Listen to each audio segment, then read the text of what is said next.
Hare Krishna. Hare Krishna. Hare Krishna. Krishna Krishna. Hare Hare. Hare Rama. Hare Rama. Rama Rama. Hare Hare. So welcome everybody to our daily evening Bhagavad Gita class. So we are going to continue reading the introduction. Before we start, let us read the prayers.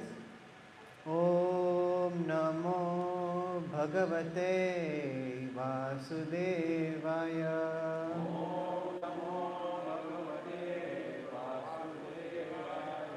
Om Namo Bhagavate Vasudevaya.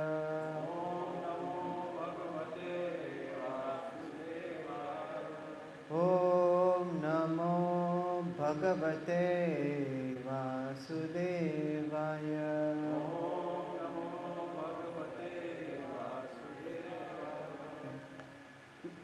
So everyone who knows the Mangalacharan, please repeat.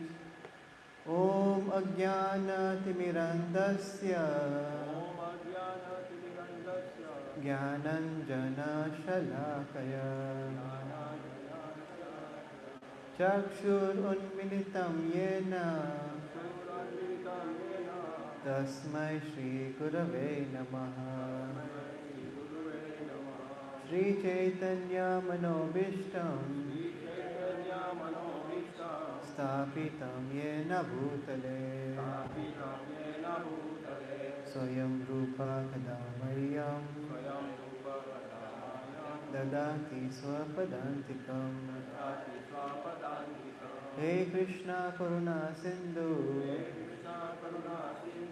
Dinabandho Jagatpate Gopesha Gopika Kanta Radha Kanta Namostute Tapta Kanchana Gaurangi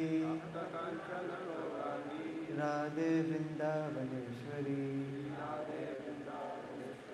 Vrishabhanu Sute Devi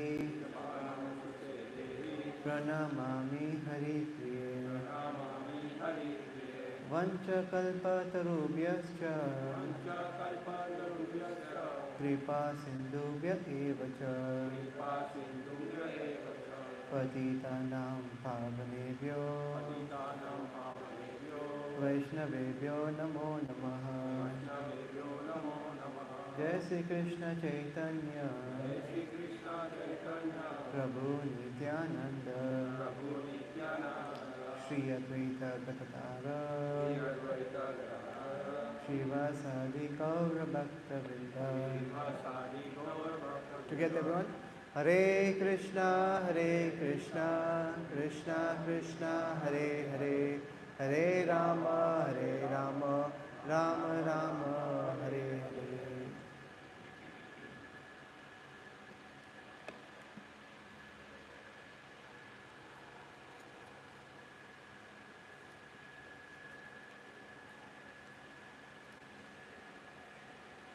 Okay, so we'll start from the paragraph that says, it is also explained in the Gita.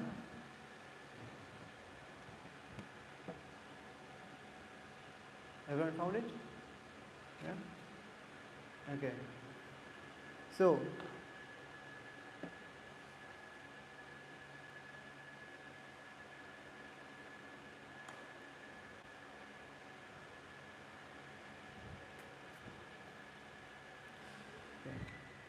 it is also explained in the Gita that impersonal Brahman is also subordinate to the complete Supreme Person. Brahmano hi pratishtatam. Brahman is more explicitly explained in the Brahma Sutra to be like the rays of sunshine. The impersonal Brahman is the shining rays of the Supreme Personality of Godhead. Impersonal Brahman is incomplete realization of the Absolute Whole, and so also is the conception of Paramatma. In the 15th chapter, it shall be seen that the Supreme Personality of Godhead, Purushottama, is above both impersonal Brahman and the partial realization of Paramatma. The Supreme Personality of Godhead is called Satchit Ananda Vigraha. The Brahma Samhita begins in this way. Ishvara Parama Krishna Satchit Ananda Vigraha Anadiradi Govinda Sarva Karana Karana. Govinda, Krishna, is the cause of all causes. He is a primal cause, and He is a very form of eternity, knowledge and bliss. Impersonal Brahman realization is the realization of His Sat, eternity feature. Paramatma realization is the realization of Satchit, eternal knowledge.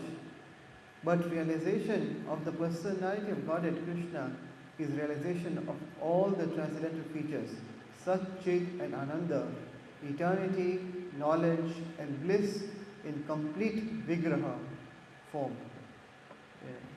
Shri Prabhupada ki jai. Okay.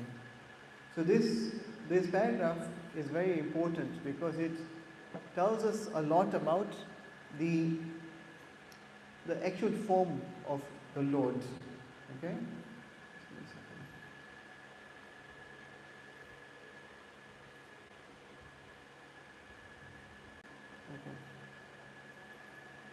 So, the first point that it says here is that the impersonal Brahman is also subordinate to the complete Supreme Person. And Prabhupada has lifted the verse 14, chapter 14, verse number 27, where he says, Brahmanohi Pratishtatam. So, that verse, it says that, and I am the basis of the impersonal Brahman, which is immortal, imperishable and eternal, and is the constitutional position of ultimate happiness. But this is not the only places where Krishna has said that his personal form is the greatest. He also says it in two other places in the Gita. He says it in the 15th chapter, text number 4. He says, Tata padam tat parimagitavyam. That tata means thereafter.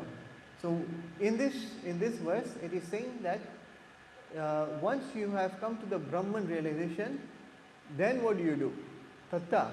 Thereafter, you must seek that place from which, having gone, one never returns. So tata padam tat parimargitavyam yasmin gata na nivartanti bhuya. So gata means to go, and nivartanti means the place, and bhuya means again. So you don't come back. So gata na nivartanti. So having gone there, you never return again. So this is what it says in 15:14. So where do you go? It says tam eva chadyam purusham prapadye yata pravritti prashrita purnani. Means then you go to the place where it is Purusham, Prapadye. You find the Supreme Person, Purusham. And then what do you do there? Prapadye. Prapadye means to bow down, to surrender. Yes? And Yatta Pravitri Prajita Purani.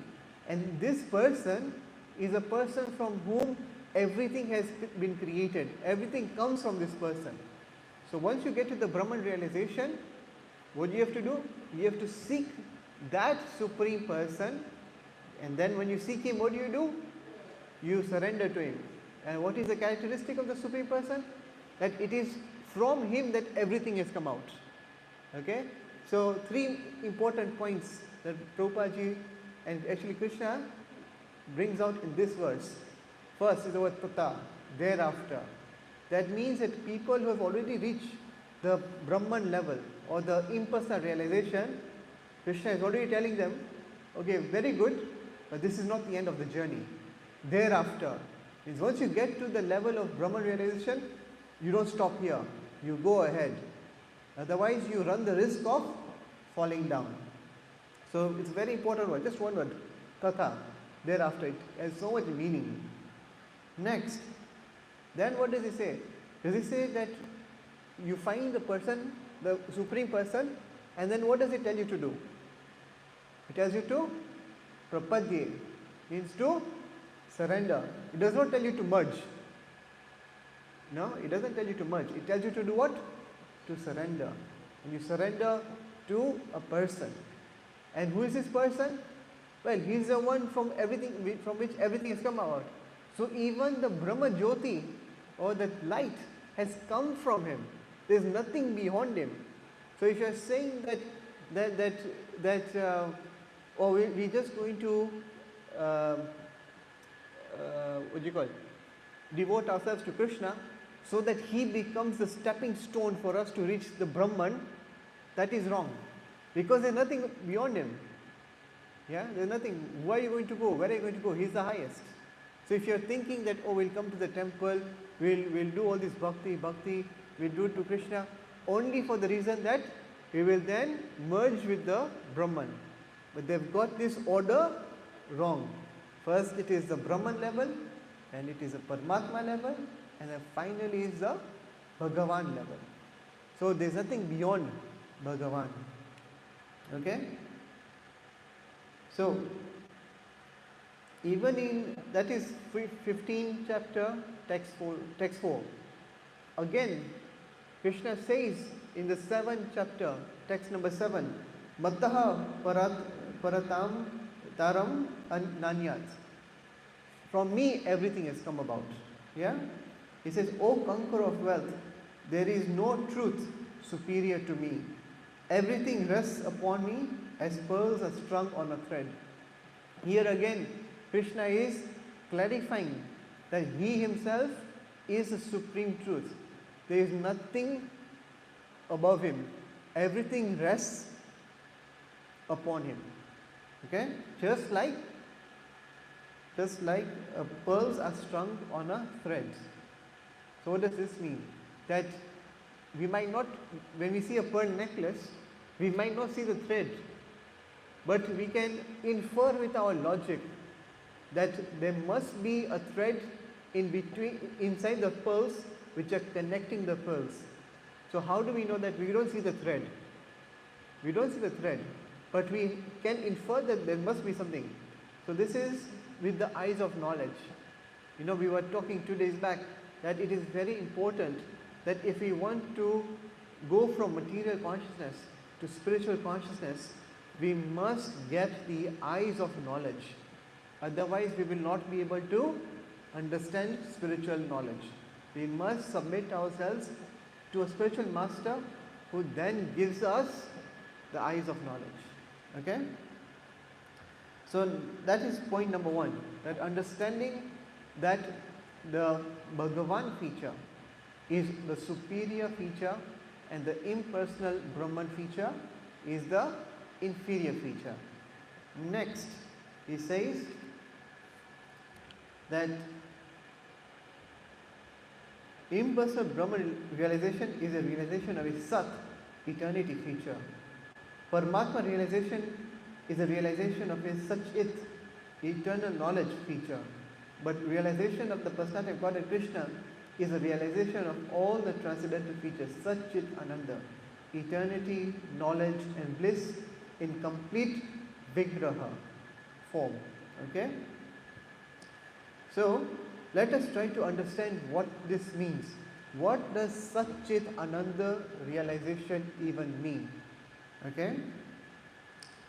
So, one thing we have to understand very perfectly. It's not that first Bhagavan is Sat, then it becomes Satchit, and then it becomes Satchitananda. No, Bhagavan is always Satchitananda. But the way we understand Bhagavan is in a progressive manner. First you understand his Sat feature, then you understand the Chit feature, and then you understand the Ananda feature. Based on where your consciousness goes and which level you are able to understand, then you know that is how much realization you can understand. Now to understand this, let us take the example of gulab jamun. Okay? Let's take the example of a gulab jamun. So now, in a gulab jamun, it's a very sweet dish. Yeah? When you have cooked gulab jamun, you know, the entire smell goes throughout the entire house. Yeah? Even if you're sitting upstairs in your bedroom and your mother is cooking gulab jamun in the kitchen, you can smell the gulab jamun all the way to to the bedroom. So the smell, which is known as fragrance, this is spread all over. And so we might not know, actually we don't know what is a sweet smell. Say we don't know what a gulab jamun is, but we get the smell, we get a really sweet smell spreading throughout the entire house. And then you like, oh, it smells really nice. It smells very, very sweet. But I wonder what the smell is. So then you say that I don't know how to describe the smell. Let me just describe it with the word gulab. I don't know anything else. Let me just call this very sweet smell gulab. Okay? That's all you know. You don't know where the sweet smell is coming from, but you know it is around you, it's there, and it's existing. Yeah? It is formless. Yeah, it's just air. Not even air, it's just an aroma in the air. So this is the first thing that you realize about God, is that He must be eternal. He must be beyond everything that is temporary in this world. Because otherwise, how can He exist? There must be something that is eternal, that is beyond this repeated birth and death, beyond temporality. So the first feature that you understand of God is a sat feature, which is like the sweet smell. Okay? Then you follow the smell of the gulab jamun and you come down from your bedroom and then you come into the kitchen. So the smell is getting stronger and stronger. So you are being directed by the nose to go and search out where is the source of this sweet smell. And then you get to the kitchen and then you see this really nice brown, golden, crisp, not crisp, but very nice golden soft balls, brown color. And then you see, oh, that is a source. That is a source. Now you have found the source of that sweet smell. So now you have your smell, and now you have sight. You have smell and sight. So you got the fragrance and you've got the form. Okay, you've got the form. So this is the next part, where you see a small ball. And now you're like, okay, I don't know what this ball is called, so let me call it jam. So we know it's gulab and we know it's jam. So we call this brown ball as gulab jam because it looks like a jam and it has got a very sweet smell. So we call it gulab jam. Only when you eat the gulab jamun will you get the full understanding about what it is. You will feel its sweet taste and it's so soft and it just melts in your mouth. And so when you have tasted the gulab jamun, you get all the experience of what the gulab jamun. And then you make the sound So gulab jamun. So that's, you've got that entire understanding of gulab jamun by tasting it. So you have smelt it, you have seen it, and then you have tasted it. So this is the Bhagwan realization. When you have seen it, when you have tasted it, you have smelt it, and you have a relationship with it, then you get the realization of Satchit Ananda. Yeah? How many of you felt Ananda having a gulab jamun?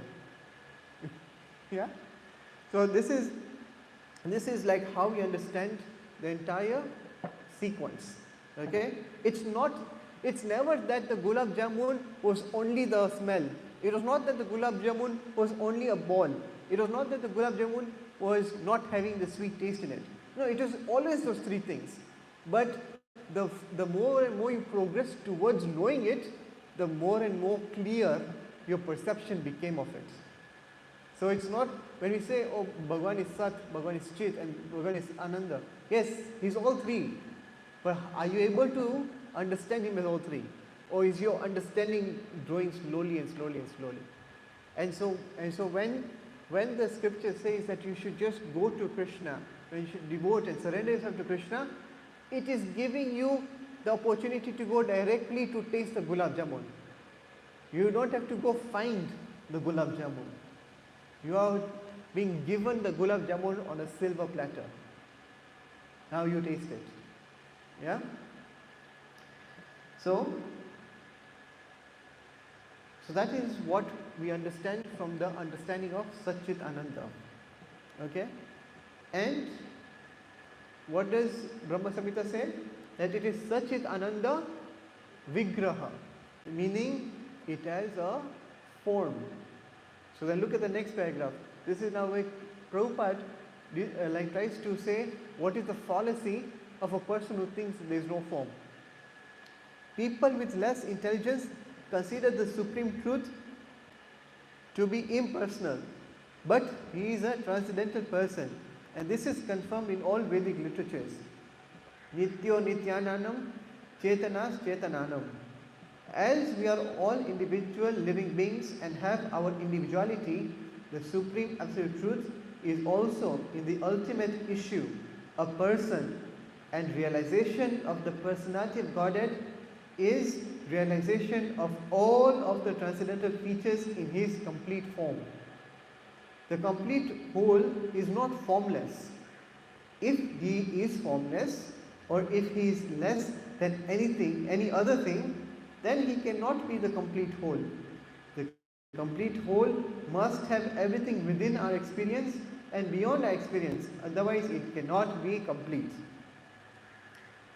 And so this is the most fundamental issue that we have when we coming to the subject of God. And the fundamental question that people ask is, does God have a form or does God not have a form? Is God personal or is God impersonal? And this is a question that has stumped philosophers, religionists, theologians, so many people since time immemorial. People have come up with their own thinking about who and what God is. Okay? So there are different ways to understand this. One way is to understand it logically. The second way is to understand it through scriptures. And third is to understand it through philosophy. Okay? So first we will tackle on how to understand it logically. And I think the rest of the class will just focus on this logical aspect. Okay? So logically, if we take the definition of God to be the source of everything that we see in this world, then God himself should possess the essential attributes of everything, else he would be lesser than his creation. So, in this world, do we see things with form? Yes or no? And do we see things without form? Yes or no? Yes. We can feel air. Does air have a form? Does water have a form? No. Water takes the form of whatever flask you give it. So in this world, you have experience of things which have a form and things which also don't have a form. So logically speaking, if God is the source of everything, and you say that God cannot have a form and is only formless, so his creation has got form and formlessness, and if he doesn't have form and only has formlessness, then how is it complete? How does Bhagwan, by definition, not have form? Because if his creation has form and formlessness, how can he not have form and formlessness? He has both. He has both. Okay? And if God were not a person, then he who by definition is a complete being would be incomplete. So some people say, oh, Bhagwan cannot have a form. Oh, who are you to say that he cannot have a form? Yeah? Why are you putting your limitations on God? That's a very big thing that people don't question. They don't question like, oh, God cannot come. Why can't he come? They say, oh, God cannot come to this world. Why can't he come to this world? It is his world. He can come whenever he wants. Yeah? It's like telling the president of the country, you cannot go to this place in the country. Is that possible? No, the entire country belongs to him. Like a king. A king has got no restriction to go anywhere. Yeah? A king comes to the prison house. Will the prison warden say, no, no, you cannot come inside, king. If you come inside, you become a prisoner. Does that happen? No. Even if a king comes into a prison house, he does not become a prisoner. He always remains in his original position as being a king. Yeah? So, if we as children of God are persons with forms, then how can our Father God not be a person with a form? Okay? Now the reason why this issue is a big one is because people cannot reconcile that how can something, or how does a personality and form, yeah, if you put a form on God, doesn't that limit God? Because all that we see in our experience, anything that has a form is limited. I am embodied, I have a form, so I am limited. I cannot just take myself to America. No, if I want to go to America, I have to make the effort to take my body to America for me to be able to see America. Yeah? So just because I have a form, that means there's already a limitation.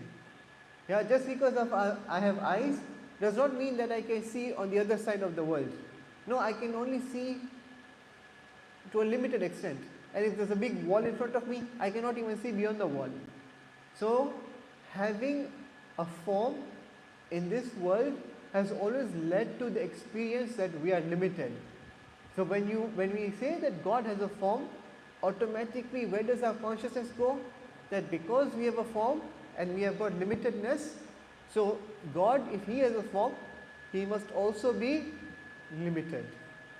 We cannot understand how something can have a form and at the same time become unlimited, because we don't have that experience in this in our entire life.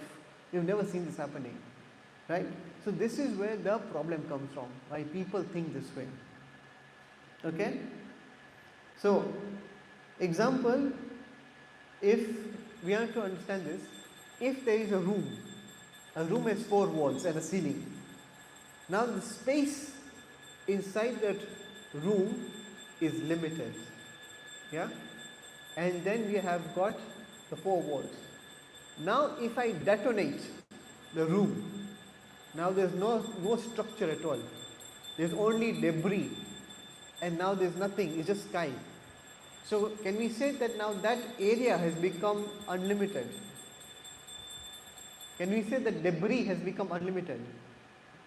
No, the debris is limited. Whether it was in the form of a structured 4x4, like a 4-walled room, or whether it is there as a debris of an explosion, the raw materials are still going to be limited, because limitation is a form of matter. But God is not matter. God is, what is God? He is spirit. Yes? So spirit, so limitation is a quality of matter, but unlimitedness is a quality of the spirit. Okay? Of the Supreme Spirit. Okay? So you might understand, okay, if God is spiritual, then why should He have a human-like form? Yeah? Isn't that us also putting a projection on God? If we were all if you say we are all elephants, and then we are told to imagine God, we would imagine God to be the supreme elephant, right? It's just that because we are human, we have said that Bhagwan has a human form, and we carve a deity in the shape of a human. So isn't that a human projection on God? Is this a valid question or not? Yes or no? Yeah? If we were crocodiles and we were told that think of God, we would think that the supreme God would be the supreme crocodile. Right? So whatever form you have, You just imagine God to be that form but in a supreme way, right? And so this idea of projecting our human-like tendencies to God is known as anthropomorphism. Anthropos means human and morphe means form. So anthropomorphism means we are putting our human-like projections onto God. Okay? But think for a second. What if it was the other way around? What if we were made in the image of God? Could that be a possibility? And that is actually the reality. Even it is said in other scriptures, like in the Bible, it is said that man is made in the image of God. It's not that God is made in the image of man, but man is made in the image of God. So it is not that we are anthropomorphic, but we are theomorphic. We are made in the image of God. And God's original form is of a human-like form. Okay? So, how do we know this for certain? Just like we want to know anything about any subject matter, we have to refer to certain textbooks. If we want to know about science, we have to look at science textbooks. Similarly, if we want to know about God, we have to refer to the scriptures. Now, as I told you, that even in the Bible, it says that man was made in the image of God. Even in our Shastras, there's so many examples of God's description of being a human-like description, right? But the problem then people ask is, oh, but scripture language is metaphorical language. Or it's not actually meant, it's like this, but it is just to give us an idea that this is how it is. So do you think the scriptures are not smart enough to give us poetic language? Wouldn't they be much more easier to read? Why would they want to confuse us with different metaphors and repeated metaphors which show that Bhagwan has got a human-like form? Isn't it not more humbler, simple and more logical to just accept that the statements of the Shastras are actually telling us the truth? We don't have to interpret it. We don't have to think that they are a metaphorical language. Yeah? We don't have to think like that. Whatever they're saying is the way it is. Yeah? So then we said, okay, fine. Even if what the scriptures are saying that the description of God is human-like, so, and we understand that God must be a person, but then how can he have a form? Because again, what is the thinking? That if you have a form, you are what? Limited. There is a quality of limitedness in forms that we see in our world. So let us understand where this thing comes from. Okay? That first we understand God to be all pervasive. And once we think of God to be all pervasive, then we start to think, okay, let us try to put a form on it. And this is where our frustration comes. How can something that is all pervasive, and you put a form on it, it stops being all pervasive? Because our thinking is that form means limitedness. So we start with the definition, okay, that God must be all pervasive. He must be everywhere. And so he must be at every single place. And if you try to put a form on it, how can he be everywhere else? How can he be here? So this is a perplexity that we run into when we try to put the word form on Bhagavan. Okay? Just like we make up, in Japan there is this art called origami. So you can make with paper, you can make different shapes. So with paper you can make like a rose, and then you can color the paper with red, and then you say that this is a red rose. So the red color is something that has been imposed upon the white paper rose. But the actual rose is not like that. The red color is inherently part of the construction of the rose. It's not that you have to put the red color on top of the rose. Yeah, it comes naturally within it. So like that, Bhagwan naturally is a form. It's not that we have to try and impose a form on him. He already is a form, and as we discussed, that form is Satchit Ananda Vigraha. Okay? Now, we try to, this is a problem that has baffled people. So how can we reconcile it? How can we reconcile that Bhagwan, although having a form, is all pervasive, and all the Vedic scholars have only given one solution to this, and the one solution is that you have to accept Bhagwan's inconceivable power. Okay? It is beyond our understanding to understand how God can have a form and at the same time be all pervasive. And then you'd be like, oh, that's very easy for you to say. Yeah? It's very easy for you to just put it to mysticism, or that you cannot prove it. You just have to accept it. You just have to accept this inconceivable power. It is very illogical. That's what people say. So all the Vedic scholars, were they really illogical?